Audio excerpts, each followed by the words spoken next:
Hey, how's it going, everybody? So I've got a problem I need help with.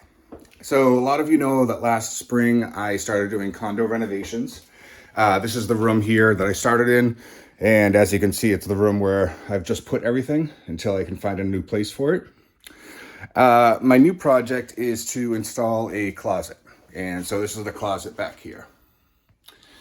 For an example of what it should look like when it's all done, this is what the new closet's going to look like. It's going to be gray, except in the closet that I'm building, it's going to have two of these racks instead, two of these stands. And so what I need help with is I need help figuring out how much of this wood here I need to cover these walls. So as you see here, these walls here, they look pretty rough, right?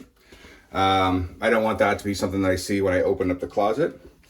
And I also don't want, I don't want to attach parts of the closet to this wall because it doesn't look very stable. So what I did is I bought 6 of these pieces of wood here. These pieces of plywood are 4 feet by 4 feet. They're about $20 each. I bought 6 of them.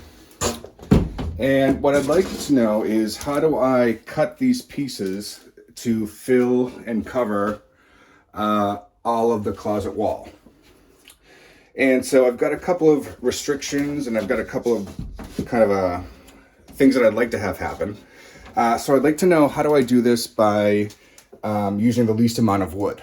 So if I could return maybe one of these sheets here, I can get $20 back, and that would be good.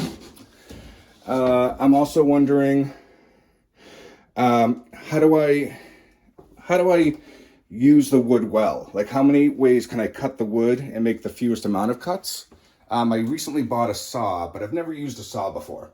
So if I can find some way to make the fewest number of cuts out of this wood and still cover all of this space, that would be ideal. So I'm looking for you to make the fewest number of cuts. As you can see, like, one piece doesn't completely fit the width of the wall, and it also definitely doesn't fit the height of one of the walls. So we're gonna have to think about how many pieces of wood we need and how we're gonna arrange them.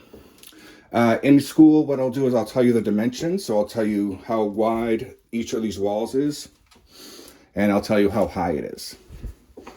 One thing we can be flexible with, though, is the height. So when you're looking at this, you'll see how, like, you don't see all the way up, right? But as you get closer, you can see that there's more that isn't seen from the hallway. So one option is you can give me some ideas about how to fill in the wall up to this point, and maybe another option of how to fill it in all the way up to the top.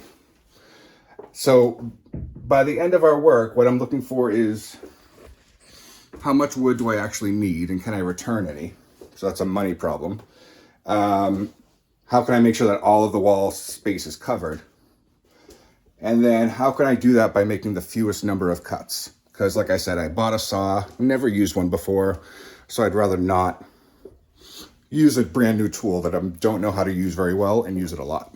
All right. So I'm going to give you the dimensions, and your job is to figure out what's the best way for me to do this. I'm going to try to work on it this weekend, so I'll need an answer by the end of the week. And that's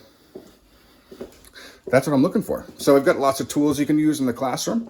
I want to see you use a variety of different tools and thinking in different ways. And let's see what you can make.